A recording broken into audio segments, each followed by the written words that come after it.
बालाघाट जिले में दुधारू पशुओं में वायरस जनित जानलेवा बीमारी के लक्षण मिलने से लंपी नामक वायरस का खतरा मंडरा रहा है। पशु चिकित्सा विभाग ने सतर्कता बढ़ाते हुए वैक्सीनेशन कार्य प्रारंभ कर दिया है, लेकिन पशुओं में बीमारी थमने का नाम नहीं ले रही है।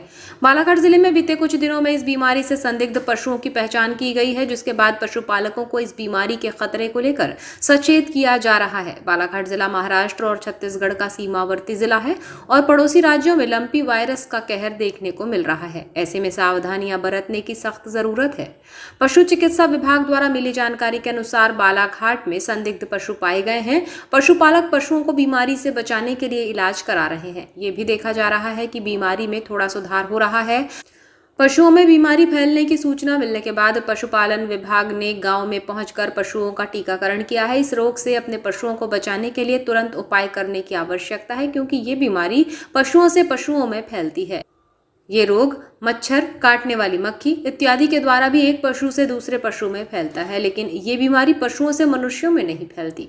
पशुओं के संक्रमित होने के बाद ये वायरस तेजी से फैलता है, इसलिए बेहतर है कि कुछ सावधानियां रखकर पशुओं को संक्रमित होने से बचाया जाए। पशुपालकों को सावधानियों को बरतने का परामर्श देते हुए डॉक्टर घनश्याम परते, अतिरिक्त उप संचालक पशु चिकित्सा सेवाएं बालाघाट ने बताया कि देश प्रदेश में इस बीमारी के प्रकरण है। बालाघाट में संदिग्ध केस मिले हैं, सैंपल भोपाल भेजे गए हैं, जहां से पुष्टि होने पर ही उसे बीमारी से ग्रसित माना जाएगा। उन्होंने कहा कि किसी भी एक पशु में लक्षण दिखने पर तुरंत उसे बाकी पशुओं से अलग करने और पशु चिकित्सक से संपर्क करने के अलावा पशुओं को मक्खी, मच्छर, जूं आदि परजीवियों से बचाकर रखने की जरूरत है। इन्हें दूर भगाने के लिए नीम की पत्तियों का धुआं किया जाए, नीम के पानी को उबालकर पशुओं को नहलाया जाए। इसके साथ ही पशुओं को अच्छा खान पान दिया जाए। अगर फिर भी कोई पशु की पुष्टि लंपी वायरस को लेकर होती है तो वैक्सीनेशन किया जाएगा। देखा जाए तो लंपी वायरस का प्रकोप बढ़ने की आशंका है, लेकिन शहर में जहां तहां आवारा मवेशियों को लेकर कोई गंभीरता नहीं है। बीते दिनों नगर पालिका बालाघाट में गौ पालकों की बैठक लेकर हिदायत दी गई थी।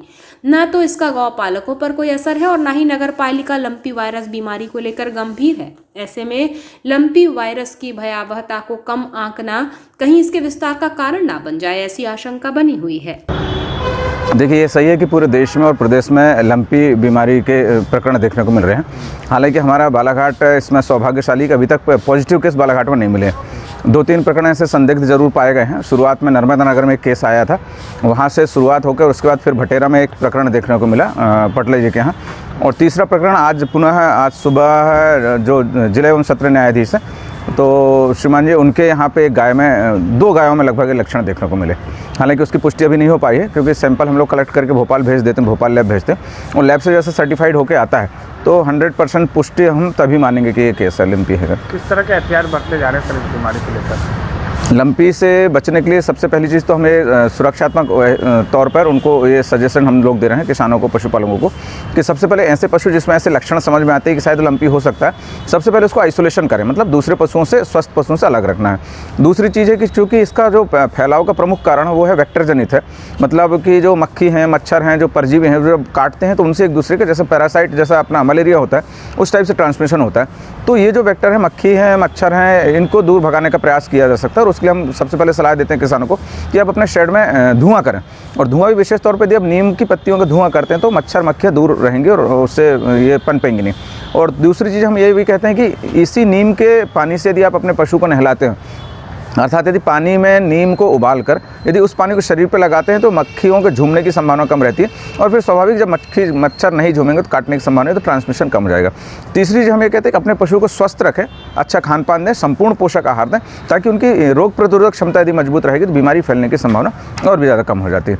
तो ये 3-4 चीज़ें हैं। हाँ, और उसके बाद जैसे हमारा कन्फर्मेशन हो पाता है, मान लो जैसे लैब से यदि पॉजिटिव आता है कि नहीं ये लंपी ही है, कन्फर्म हो जाता है, उसके बाद वैक्सीनेशन हमारे यहाँ जो लंपी बीमारी से बचने के लिए वैक्सीन उपलब्ध है, और वैक्सीनेशन हम कर लेंगे और उसके बाद फिर उसका पूरा बचाव हो जाएगा। सर, जो 3 केस आपने अभी सैंपल के लिए भेजा तो क्या इनमें से कितनों की रिपोर्ट अपने पास भी प्राप्त हो चुकी है? देखिए, रिपोर्ट तो अभी तक किसी की भी नहीं आई हुई, क्योंकि लगभग 3-4 दिन हुए हैं, और जैसा मैंने कहा कि पूरे देश और प्रदेश में प्रकरण है। लगभग अपने ज़िले में भी लगभग मतलब अपने प्रदेश में भी लगभग 10 से 12 जिलों में पॉजिटिव केस पाए गए हैं।